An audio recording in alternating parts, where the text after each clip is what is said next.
जब हमें ध्यान नहीं रहता तो हम कुछ भी नहीं करते हैं। तो अच्छी आहार, संतुलित आहार क्या है ये समझना ज़रूरी है। पहले तो अपने दिमाग से ये धारणा निकाल दीजिए कि संतुलित आहार कोई मुश्किल चीज़ है। वो कोई मुश्किल चीज़ नहीं है। वो आपकी किचन में जो आम चीज़ें हैं वही चीज़ों, उन्हीं फल, सब्जियां, सलाद, नट्स, ये सारी चीज़ों को सही संतुलित मात्रा में लिया जाएगा तो वो संतुलित आहार बन जाएगा।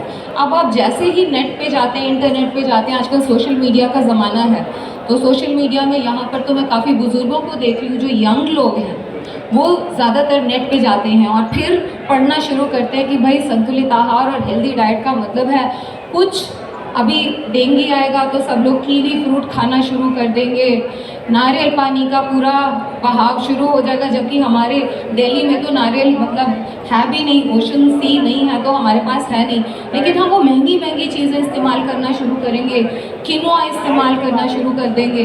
तो कहने का मतलब है कि हम सोचते हैं कि शायद संतुलित आहार महंगा आहार है जो कि मुश्किल से मिलता है, लेकिन ये धारणा हटा दीजिए। Locally, seasonally, easily available food जो आपके घर के आसपास आसानी से आपके सीज़न में, गर्मियां हैं तो गर्मियां, सर्दियां हैं तो सर्दियां, तो गर्मियां हैं तो आपको नींबू मिल जाएगा, सर्दियां हैं तो आपको आंवला मिल जाएगा, ठीक है। तो ये धारणा अपने दिमाग से निकाल दीजिए जिस लोकेलिटी में आप रहते हैं। संतुलित आहार के बारे में मैं आम तौर पे एक बात कहूँगी, आई एम श्योर हमने ये बात की होगी, जैसे ही डाइटिशियन की बात होती है सब लोग मोटापा मोटापा बोलने लग जाते हैं। पतला कैसे होना है, कि जब डाइटिशियन की याद तो तभी आती है कि पतला कैसे होना है। और आपकी ये शिकायत भी होगी कि आप डाइटिशियन के पास किसी भी बीमारी को लेके जाओ, पहली चीज़ हम लोग वजन पे ही आ जाते हैं। क्यों?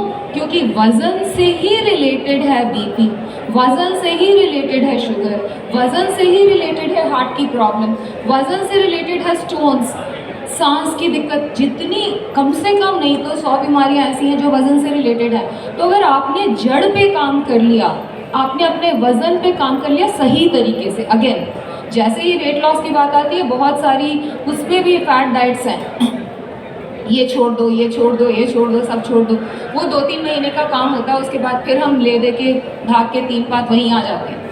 तो हमें ऐसी चेंजेस करनी है लाइफस्टाइल में जो हम कंसिस्टेंटली कर सकें। तो वज़न हमें अपना मेंटेन रखना है, वो पहला क्राइटेरिया है। और ये आपको पता होना चाहिए कि आपका एक बहुत इंपॉर्टेंट नंबर है BMI, body mass index. Body mass index आपका 23 से कम होना चाहिए, 23 से कम 18.19 से लेके 23 के बीच में होना चाहिए। कैसे करेंगे? आपको सबको अपना वज़न पता होना चाहिए कि मेरा वज़न कितना है और लंबाई कितनी है आपकी। एक फॉर्मूला है, वो आपको कैलकुलेटर से पता चल जाता है। पर मान लीजिए कि आपका वज़न है 50 किलो और हाइट है आपकी 1.6 मीटर, तो 1.6 मीटर को स्क्वायर कर देंगे और वेट को उससे डिवाइड कर लेंगे तो एक नंबर आ जाएगा। ये बहुत सिंपल चीज़ है, इतना अवेयर रहना आपके लिए ज़रूरी है। इसमें मैं थोड़ा ऐड करना चाहूँगी कि इतनी कैलकुलेशन की भी ज़रूरत नहीं है। जो 5 फुट से लंबा है, मतलब जिसकी हाइट 150 सेंटीमीटर के ऊपर है, उसमें अगर जैसे किसी की हाइट है 176 सेंटीमीटर, तो 1 हटा दो, 76 किलो प्लस माइनस 2 किलो में अगर आप हैं तो आपका अप्रोप्रिएट हाइट वेट है। बिल्कुल ठीक। अगर आपकी हाइट है 152 किलो 152, तो 52 किलो प्लस माइनस 2 मतलब 50 भी ठीक है, 55 तक भी ठीक है। इसी तरह कोई अगर 6 फुट का है जिसकी हाइट 183 सेंटीमीटर के आसपास है, ये लेकिन ये किसी की कितनी, कई बार कुछ लोग बहुत लंबे होते हैं, कहते हैं जी हम तो बहुत लंबे हैं, 6 फुट 7 इंच है किसी की हाइट, तो भी आपका वजन 90 किलो से ऊपर नहीं होना चाहिए आइडियली। तो ऐसा हाइट का जो मार्जिन अगर हम दे सकते हैं, लेकिन ये नहीं है कि आपकी हाइट 6.5 फुट है तो आप 120 किलो के हो जाएं तो फर्क नहीं पड़ेगा। तो इस तरह से ये है, पर सिर्फ वेट को स्वास्थ्य का पैमाना मान के भी ना चले, इतने उदास ना हो कि मेरा वजन नहीं घट रहा। एक बहुत पतला लेकिन आलसी व्यक्ति से बेहतर है थोड़ा सा plump but active person. So only as an height as a criteria for good health भी नहीं है। So don't get over obsessed कि मेरा वजन नहीं घट रहा, वजन नहीं घट रहा। आप अच्छी आदतें अपने खान पान में लाइए, अपने चलने फिरने में लाइए, वजन अपने आप आ जाएगा। वो कहते हैं ना, कर्म करते जाइए पैसा आ जाएगा। बिल्कुल बहुत सही आपने ऐड किया, थैंक यू डॉक्टर सुशीला। कि आप अगर हेल्दी खाएंगे, एम ये नहीं है कि वज़न घटाना, एम ये है कि हेल्दी होना है, वज़न अपने आप जगह पे आ जाएगा।